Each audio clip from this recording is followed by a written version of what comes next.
Adafo Média vous dit merci. Merci de choisir tous les jours les grandes gueules pour vous accompagner dans cette crise inédite. Vous êtes des millions à nous choisir à la radio et à la télévision. Tous les jours, le record d'audience grâce à vous. Malgré le contexte exceptionnel, le débat continue sur Adafo Média, Radio Espace, Espace TV, Calac Radio, Suite FM, Calac TV, Espace Région.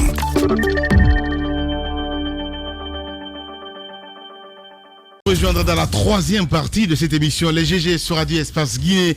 Mesdames et messieurs, avec notre invité qui nous a rejoint dans ce studio dans un instant.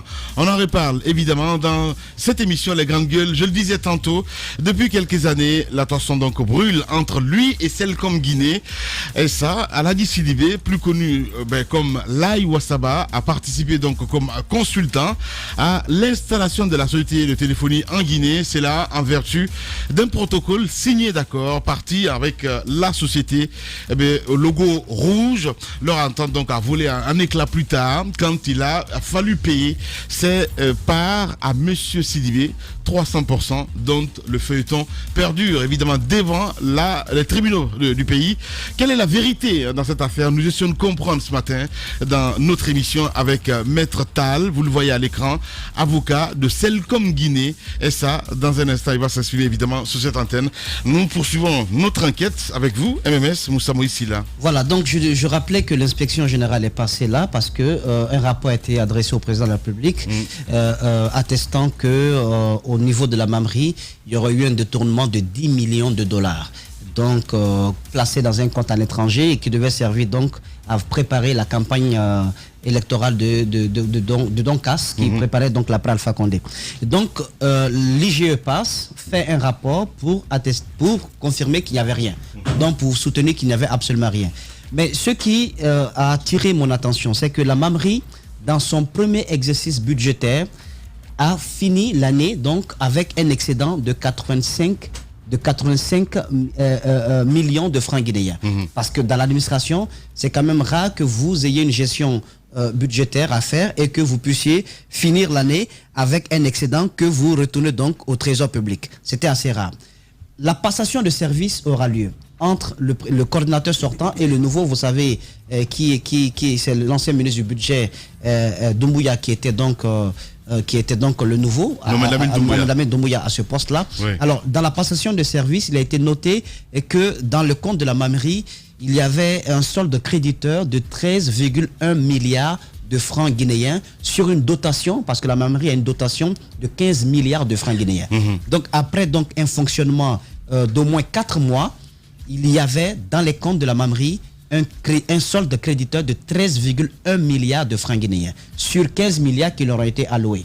Donc le rapport a été fait, signé par le président sortant et entrant. Il a été noté également dans la passation que le coordinateur sortant de la Mamri n'avait ni salaire pour la fonction qu'il avait à la tête de la Mamri. Il n'avait pas également de carburant. Donc, il avait décidé de ne pas toucher donc, 1 centime pour donc, son salaire et le carburant, afin de contribuer d'abord à redresser cet organe important. Donc cela a été consigné dans la note de passation de service. Alors, Doumbouya donc prend fonction et ce qui attire mon attention, c'est que dans les comptes de la Mamri, alors que sur un exercice de 4 mois, on a laissé un montant de 13,1 milliards de francs guinéens, sur une période d'à peu près 6 mois, il y a déjà des milliards qui ont disparu. Il ne resterait que 8 milliards de francs guinéens sur les comptes de la Mamri. 8 milliards de francs guinéens pour un exercice de 6 mois à peu près. 13 milliards étaient restés, 13,1 milliards de francs guinéens étaient restés sur un exercice de 4 mois. Donc, c'est possible qu'on puisse utiliser, qu'il ne puisse rester que 8 milliards si, bien entendu, il y a eu des réformes, il y a eu des programmes qui ont été exécutés et si les prestataires ont été payés.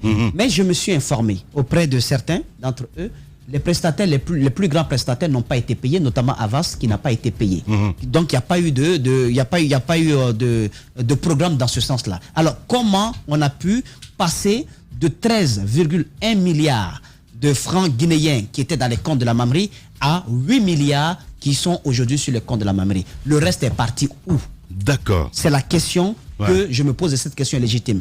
J'aimerais par ce déballage attirer M. Doumbouya, Mohamed Lamine, dans notre studio. Certainement qu'il a des éléments probants qui peuvent expliquer comment ils ont utilisé le reste de l'argent. C'est pas quand même c'est pas 100 millions de francs guinéens. On parle de milliards. L'ancien ministre du budget. Voilà, il y a beaucoup de Doumbouya maintenant. Ne vous inquiétez pas, beaucoup de Doumbouya sortent de l'ombre maintenant parce que Mamadi est là. Mais je parle de l'ancien ministre du budget, Mohamed Lamine Doumbouya. Donc de 13,1 milliards, comme on est passé à 8 milliards. Pourquoi les prestataires, les plus grands prestataires n'ont pas été payés? Qu'est-ce qui s'est passé?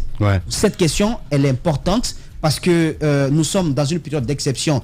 Il y a une transition qui est en train d'être déroulée. C'est le moment de faire les comptes. C'est pourquoi ce matin, j'insistais sur les audits. Ensuite, ces rapports fallacieux qu'on fait souvent au président de la République, notamment sur la Mamri, ont contribué à comment on appelle, à faire disparaître, parce que à empêcher le financement de 9 millions d'euros qui étaient déjà calés par le Trésor français pour financer la Mamri, et également plus d'une centaine de millions de dollars qui étaient également conclus avec les Émiratis. Voilà un peu comment est-ce que notre administration était gérée par les humeurs, par des rapports et qui ne sont pas du tout vérifiés par le chef de l'État lui-même, qui décidait donc d'obéir aux injonctions, par exemple, d'une simple représentante locale de l'AFD. Donc cette question demeure sur ce qui a été fait du reste de l'argent. Comment est-on passé de 13,1 milliards à 8 milliards de francs guinéens alors que des programmes n'ont pas été exécutés? Justement, Mohamed Lamine Doumbouya, forcément, qui nous écoute en ce moment, droit de réponse, pourquoi pas? En tout cas, on a envie de savoir, on a envie de comprendre.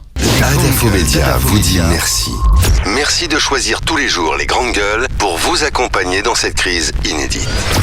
Vous êtes des millions à nous choisir à la radio et à la télévision.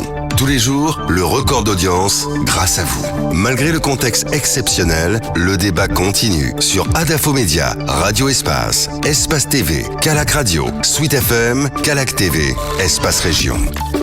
Le débat est lancé, évidemment. On en vient à cet autre sujet, mon cher Tamba. Avec nous dans ce studio, notre invité, évidemment, qui nous a rejoint, c'est bien sûr Maître Tal. On l'évoquait cette semaine, c'est bien cela, dans notre émission, Selcom Guinée, c'est bien cela. Allez-y, mon cher Tamba, pour nous planter le décor. Justement, on en a parlé ici dans ce studio, de ce dossier qui oppose Selcom Guinée SA, la téléphonie que vous connaissez si bien avec la belle formule, le numéro 1, c'est vous. Son avocat est présent dans notre studio, c'est quand même un pool d'avocats dont il est le responsable, Maître Amadou Tal, Baïdi Babib, je crois, Habib, et donc qui a voulu se prêter à nos questions ce matin en exercice de droit de réponse. C'est de cela qu'il s'agit. Mais de quoi a-t-on parlé précisément?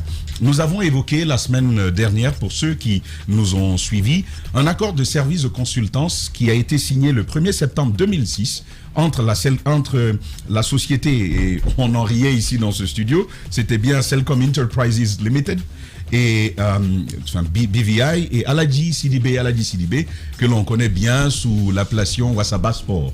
Et donc, ce qui lui avait été demandé, deux choses. Premièrement, c'est qu'il puisse rendre des services, qu'il puisse prêter ses services à Selcom Guinée pour une période de 3 ans. Donc, partant du 1er septembre 2006 au 31 août 2009, c'était une première chose que nous avons évoquée. Et donc, pour les prestations qui allaient ainsi être rendues, Monsieur Sidibé aurait ainsi droit à des parts, au capital de l'entreprise. L'entreprise, une des entreprises mères, on va l'appeler comme ça, et l'avocat nous en dira un peu plus. 3% donc de parts sur le capital. Et donc, cet accord a été signé justement par monsieur Cohen, on l'a largement évoqué. Et au terme des prestations de services, il y a un protocole d'accord qui a été signé avec M. Sidibé, entre M. Sidibé et la société Selcom Guinée SA, au terme duquel il recevrait un traitement pour ses prestations, c'est un montant total en dollars américains d'1 400 000. Et nous avons également présenté la clé de répartition de ce montant-là avec des dates bien précises. 50 000 au 12 mars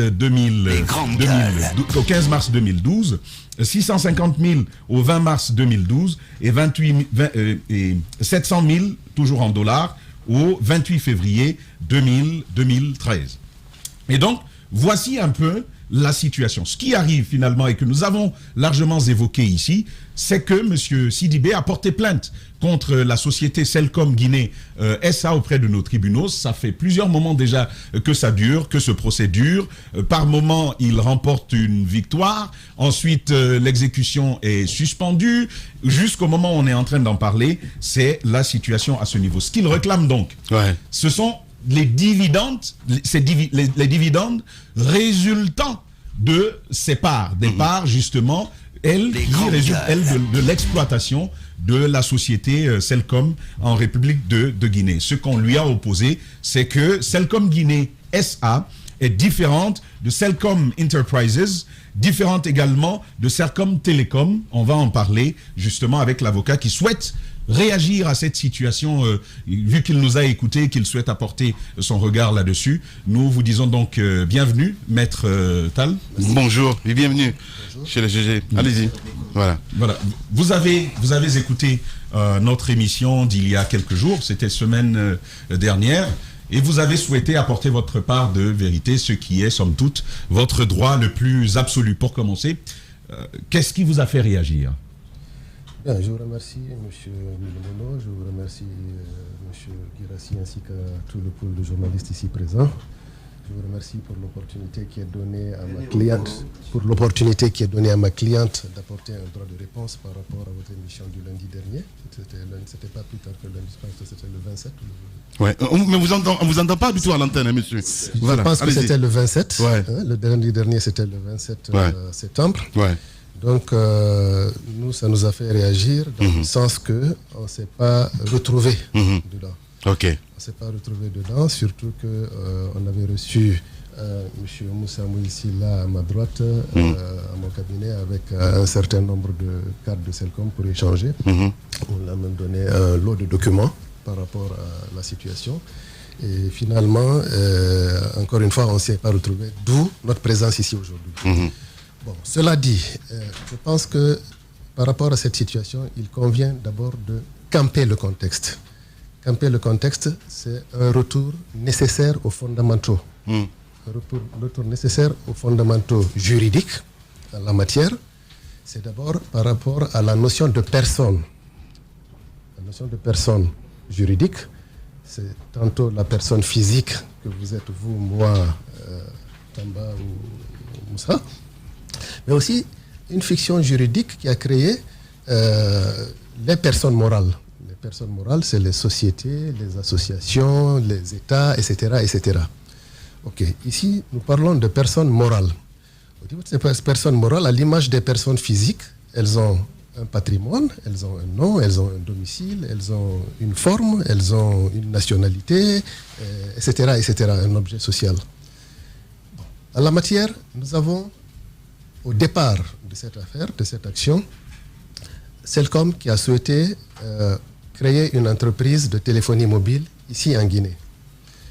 Par rapport à ça, la première personne au départ qui était, disons, en face comme interlocutrice principale de Celcom, c'était Mme Aïssata, je pense que son nom de famille est Dramé, quelque chose comme ça, du Libéria.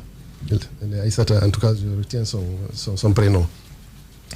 Alors cette personne, à ce moment-là, s'est mariée à M. Ladji Sidibé. Bon, ils ont divorcé entre-temps, c'est notre histoire, je ne rentre pas dans la vie privée des gens. Bon. Alors c'est cette personne-là qui était, on va dire, tête de liste par rapport aux démarches et qui a, disons, coopté son époux de l'époque par rapport à cette opération.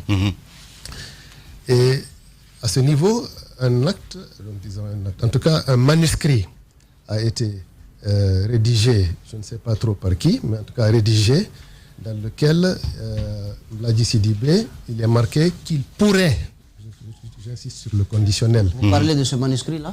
Ouais. Je parle de ce manuscrit. Oui.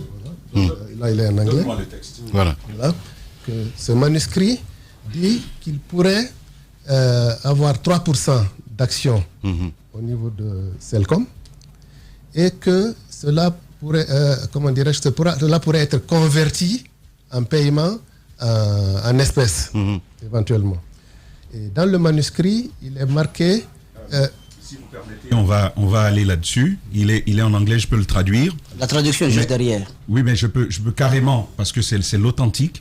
Le conditionnel n'est pas utilisé au niveau départ, parce que Celcom has agreed to issue shares to Alaji Sidibe in Celcom Guinea as follows. Les 3%, donc 3% of Celcom Guinea shares can be redeemed as follows. C'est là qu'il y a le cash. Donc la partie du conditionnel, c'est le temps que vous utilisez, c'est que à la partie où ça peut être converti en cash, mais pas qu'il puisse accéder aux parts. Je voulais juste préciser cela. Absolument, vous permettez? Absolument. Je suis d'accord avec vous. Donc je continue. Déjà, puisque vous parlez de la traduction, moi je rebondis tout de suite dessus, parce que quand M. Silla vous a demandé de lire directement la traduction, vous avez dit que vous préférez l'original. Je suis d'accord avec vous. Vous savez pourquoi? Parce que tout simplement, il y a eu des errements dans la traduction. Je ne sais pas si c'est des errements volontaires ou involontaires. Les premiers errements, c'est d'abord par rapport au titre, c'est-à-dire au nom Celcom. C'est pour ça que je suis venu. Bon, il y a plein de documents du genre, je suis juste venu avec ceci à titre d'exemple. Lorsque vous avez un registre ici, on va dire des actionnaires de Celcom, où c'est écrit en anglais, registre des membres de Celcom Enterprise Limited. C'est précisé en anglais. Le traducteur du ministère des Affaires étrangères écrit registre des membres de la société anonyme Celcom, s'entend, Celcom Guinée. Ce qui est déjà fondamentalement différent. Est-ce que c'est fait à dessein? Ce que je crois, parce que si c'était une erreur, elle ne serait pas advenue une seule fois peut-être, mais systématiquement sur toutes les traductions qui sont faites, on confond Celcom Enterprise et Celcom Guinée. Est-ce que vous doutez de l'authenticité de cette... Parce que vous avez noté quelque part que c'est juste un manuscrit. Ça veut dire que vous doutez de son authenticité. C'est cela? Je n'ai pas dit que je doute ou pas. Je ne me suis pas prononcé sur l'authenticité. Je dis simplement que c'est un manuscrit. Et vous allez embrayer sur ce que vous disiez tantôt, mais c'est important de préciser pour nos auditeurs et nos téléspectateurs que la traduction est l'œuvre d'une structure spécialisée au niveau du ministère des Affaires étrangères. Donc c'est une certification, c'est une traduction certifiée par l'État guinéen. Justement, j'en viens. Ouais. C'est en cela que c'est grave. Et je dirais même c'est gravissime. Parce qu'une structure comme le ministère des Affaires étrangères, qui a un service du protocole, qui gère des traductions de documents officiels, vous venez, vous payez deux fois, vous payez pour la traduction, vous payez pour la certification de la traduction, tel que ça ressort d'ailleurs du document. Alors si des problèmes, disons, des incongruités aussi graves ressortent de vos traductions, et vous avez constaté ça à quel moment? Mais depuis, on a même parlé de ça dans nos conclusions, dans nos écritures devant les jurisdictions. Mais est-ce que vous ne noyez pas le poisson? Ce que j'ai dit, à partir du moment où il y a eu... Jacques, est-ce qu'il ne noie pas le poisson? Vu qu'on est d'accord que, déjà sur la base de la traduction que vous-même vous avez faite de ce premier document, on voit qu'il y a un décalage. Mais à ce moment, vous qui êtes juriste, vous allez nous éclairer là-dessus. À quel document est-ce qu'on se fie? À l'original ou à la traduction? Évidemment que c'est l'original, puisque c'est l'original qui est traduit. On ne peut pas partir de la traduction pour juger l'original. C'est la copie que l'on apprécie à partir de l'original. La démarche est simple. Bon, maintenant, pour continuer par rapport à ma lancée, parce que même quand vous prenez le terme île vierge britannique, c'est normalement British Virgin Islands, au lieu de mettre île vierge britannique, le traducteur met île britannique de Virginie. Alors, est-ce que c'est un problème de compétence ou est-ce que vraiment... Bon, là, en tout cas, je ne m'y retrouve pas. Et là, je peux vous le laisser. Il y a plein de documents du genre. Vous l'avez, c'est tant mieux. Et par rapport à ça, puisque M. Silla, l'autre jour, avait exhibé... j'ai vu un document qui disait venir du ministère, etc. Mais oui. J'ai envie qu'on aille au fond du sujet. J'ai envie qu'on aille droit au but. Qu'est-ce qui a été dit lundi qui vous a offusqué, dans lequel vous ne vous retrouvez pas? J'en viens, c'est pour ça que qu'est-ce qui a été dit qui n'est pas vrai? Laissez-moi aller sur ma démarche. Ça fait 10 minutes qu'on tourne autour du pot. On ne tourne pas autour du pot. J'ai commencé par dire que il est important... Les grandes gueules. Attendez. J'ai combien de temps? Allez-y, monsieur. Allez-y. Bon, alors laissez-moi aller sur ma démarche. Allez-y. Ok. Bon, bien. Alors, je disais tantôt, La dernière fois, M. Silla avait exhibé un document en disant que c'est la liste des actionnaires selon le ministre, si j'ai bonne mémoire. Bon, je n'ai pas bien vu le document parce que c'était exhibé comme ça. Si la régie est prête, le document que je vous ai fait parvenir ce matin, il faudra pouvoir l'afficher. De toute façon, nous l'avons aussi sous la main. Voilà. Ok. Allez-y. Donc la question c'était est-ce qu'il s'agit de ce document-là? C'est la question que je voulais poser. Ou est-ce qu'il s'agit d'un autre document? Et toujours est-il que, pour revenir à mon propos... Alors, je peux lire le document si vous le permettez, maintenant. C'est le ministère des Postes et Télécommunications de l'économie numérique, document 0088, donc en date de 30 mars 2021, si je ne me trompe pas, parce que ça ne sort pas bien ici. Le ministre donc a écrit, le ministre à l'époque, Moustapha Mamid Diaby, a écrit à M. Aladji Sidibé, opérateur économique demeurant au quartier Nangom. Il dit l'objet c'est réponse à votre lettre du 10 mars 2020. Donc c'était en 2020. Donc. Il dit, monsieur, j'accuse réception de votre courrier cité ci-dessus et vous en remercie. Par courrier en date du 3 juin 2019, ayant pour objet structure d'actionnariat, le directeur général de Celcom Guinée nous informait, donc informait le ministère des Télécommunications, de ce qui suit. Celcom Guinée est détenu à 100% par Celcom Entreprise BVI, société ayant son siège social aux îles Vierges britanniques. Celcom Entreprise est composée de Celcom Limited à 87%, détenu aussi par M. Almami Ismaël Bangoura à 10%, M. Aladji Sidibé à 3%. Je vous prie de croire à notre esprit de collaboration. Donc, ce document, je pense que pour ma part, c'était assez clair. Les grandes venant du gueules. ministre des Télécommunications, pour démontrer quand même que Aladji Sidibé n'est pas quand même étranger. C'est pas quand même quelqu'un qui est tombé du ciel concernant, bien entendu, l'existence de Celcom. Voilà, c'est ce document que j'ai exhibé. Bon, ok, je vous remercie. Et je suis même très aise de voir ce document, parce que ce document dit 100% par Celcom Enterprises BVI. C'est clair. C'est pas Celcom Guinée, Celcom Enterprises. Et c'est pour ça que j'ai commencé dans mon introduction à faire la distinction entre les personnes juridiques. Si Lamine Guirassy me doit de l'argent, je ne vais pas rencontrer Tamba à Kokorobani, le prendre au collet pour lui dire remboursement. Les grandes gueules. Guirassy me doit. Hein? Donc c'est des entités juridiques. C'est quand même du B à bas. Il faudrait quand même qu'on revienne sur ces fondamentaux. En fait, c'est aussi toute la légitimité de la question de Antoine. C'est pourquoi vous êtes venu ce matin, parce que ça a été largement dit. Je crois que je l'ai suffisamment souligné, la personnalité juridique. Mais il y a un problème. Celle de la démarche de l'AICDB. Celcom Guinée SA, d'après les informations que nous avons pu obtenir, il y avait eu pas mal de tentatives de revente de cette entreprise en Guinée. Est-ce que vous ne comprenez pas que l'AICDB se dise le seul lien entre moi et Celcom Enterprises, c'est Celcom Guinée SA. Si on revend Celcom Guinée SA, mon argent est foutu. Et c'est pour Celcom Guinée que j'ai fait des prestations. Est-ce que vous ne comprenez pas cela? Monsieur Milimono, j'essaie d'évoluer dans une démarche. C'est des points sur lesquels je vais venir, ne vous en faites pas. J'ai relevé tout ce qui me semblait être... Ici aussi, on a la démarche, c'est nous qui conduisons l'interview. Donc on vous invite plutôt à répondre à nos questions. Okay. C'est les grandes gueules. Je suis l'eau, vous êtes le récipient, il faut que je prenne votre forme. D'accord, il n'y a pas de problème. Mais bon. Parce que là, ok, on va y aller.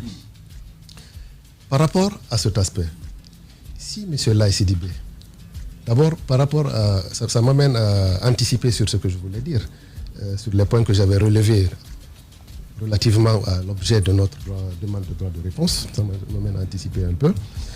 Et c'est lorsque vous dites que l'AICDB a empêché une vente de ce produit. Ça a été affirmé ici. Mais ce n'est pas possible. L'AICDB ne peut pas empêcher cette vente. D'abord parce qu'il n'est pas actionnaire de Celcom, tout simplement. Celcom Guinée, je précise. Il n'est pas actionnaire de Celcom Guinée. Alors je ne vois pas à quel titre quelqu'un, moi par exemple, qui ne suis pas actionnaire, je viendrais empêcher... Ma question est ailleurs. Ma question c'est, finalement, vous devez à quelqu'un. Celcom Enterprises doit... Qui doit à quelqu'un? Celcom Enterprises. Voilà, qui n'est pas Celcom Guinée, dont je suis l'avocat. Celcom Enterprises est propriétaire de Celcom Guinée SA.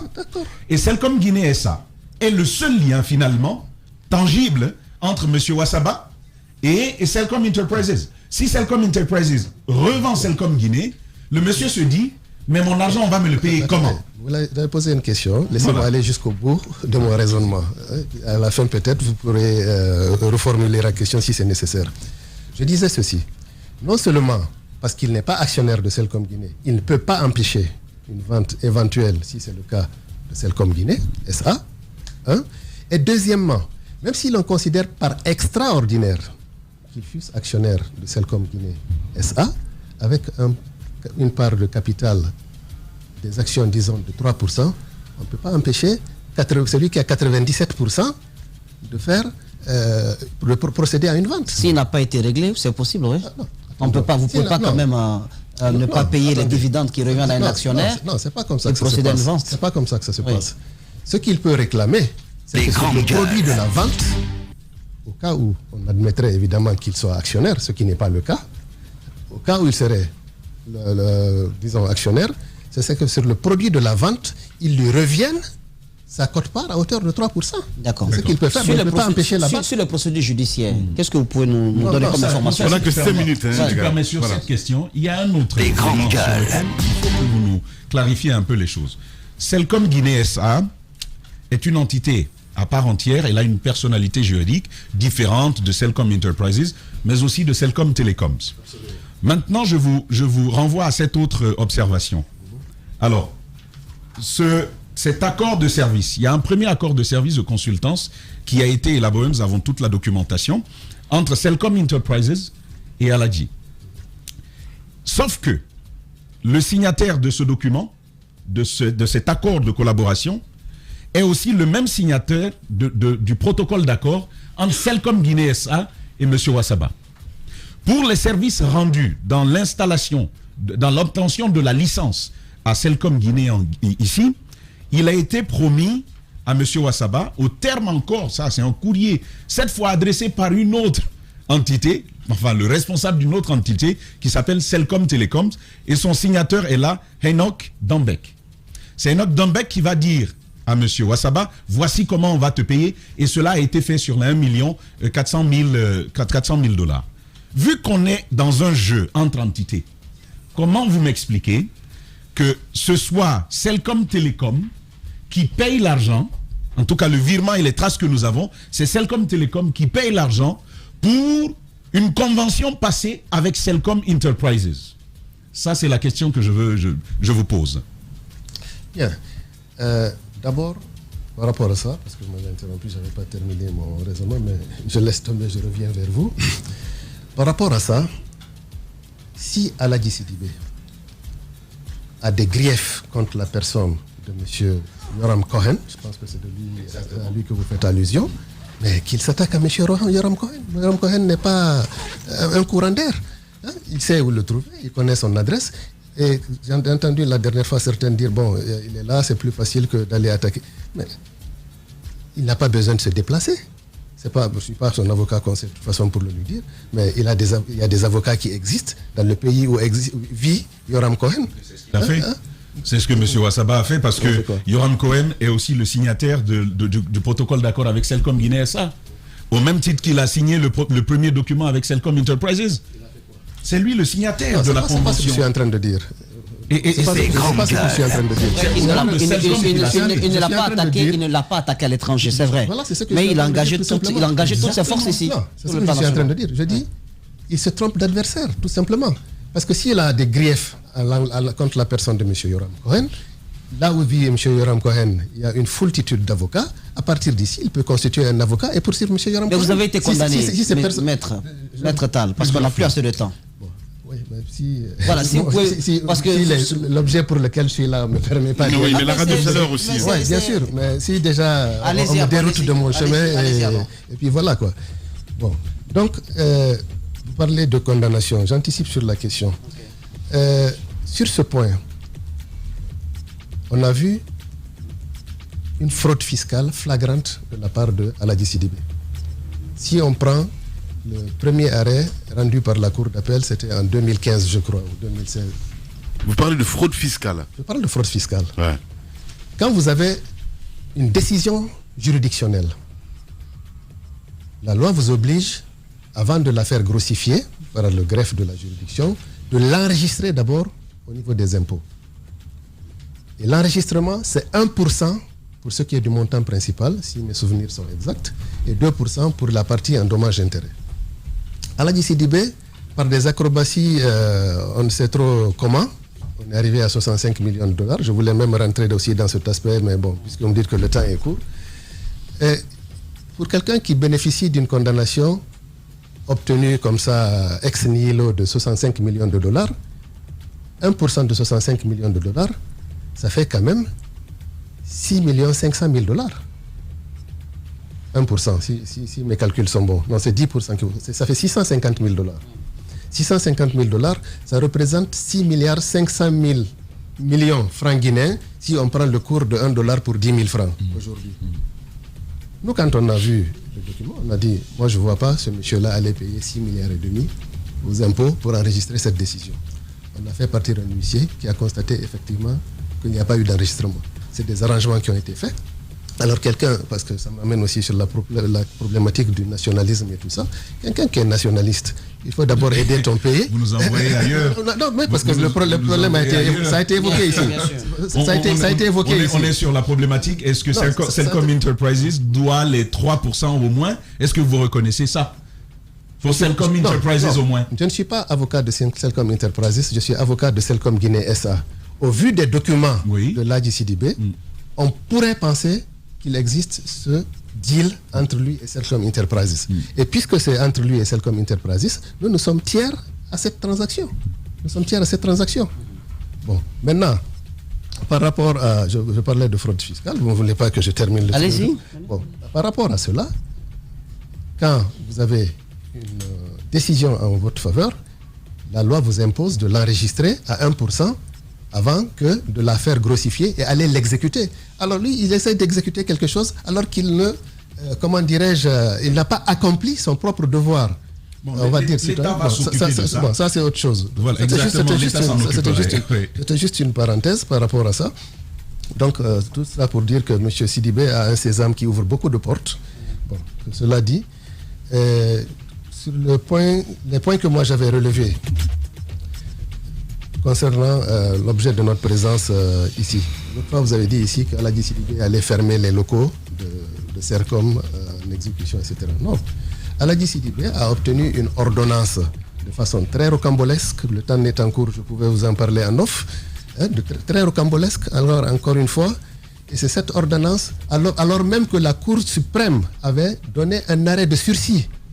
Il vient pour essayer d'exécuter une saisie, de faire une saisie conservatoire sur les biens. Ce n'était pas pour fermer les locaux. C'était par rapport à une ordonnance de saisie conservatoire obtenue, encore une fois, de façon, en tout cas, on ne peut plus bizarre. Bon. Donc, à la limite, on en parlera en off tout à l'heure si c'est nécessaire. Donc, ça, c'était pour recadrer ce point. Il n'était pas venu pour fermer. Certains ont dit que les comptes sont bloqués. C'est vrai qu'à un moment donné, sur la base de la même ordonnance bizarroïde, il a pu obtenir, on va dire, le blocage des comptes pendant un moment, mais les comptes sont débloqués depuis. Les comptes sont débloqués depuis. Bien. La suite de ce dossier, justement, vous êtes devant la justice. Moussa parlait de condamnation, entre autres. Vous allez interjeter appel. Qu'est-ce qui va se passer, justement, par rapport à cette situation? Parce qu'il faudrait un moment que la ligne bouge, quand même. Oh. L'idéal aurait été même qu'on ait eu ce débat. Vous parlez d'un micro, ouais. L'idéal aurait été d'ailleurs qu'on ait eu ce débat après que les juridictions se soient prononcées. Mais là, on ce n'est pas le cas. C'est pas le cas. Pas fini. L'affaire est la Cour suprême. Elle devait même passer hier devant la Cour suprême. Donc c'était ça l'idéal, mais vous ne nous donnez pas le choix. On est obligé de venir réagir. Oui, les journalistes n'attendent pas. On n'a pas le même calendrier que le système judiciaire. Merci beaucoup en tout cas, Maître. Mais cela dit, quand c'est venu pour la première fois devant la Cour suprême a cassé et annulé l'arrêt de la Cour d'appel. Et maintenant, on est en seconde lecture, on va dire, devant la Cour suprême. Bien. Merci, Maître Tal, en tout cas, d'être passé ce matin chez les GG. On a terminé ce matin. Merci à Amadou Sow à la réalisation. Grand merci à toutes nos équipes. En régie, à notre ami Mamoudou Kondé qui a réalisé cette émission. Dans un instant sur Radio Espace, vous avez rendez-vous avec la playlist et sur Espace TV. Les infos reviennent avec la rédaction. 19h45 avec vous. Prenez soin de vous. On se retrouve lundi si tout va bien. Au revoir.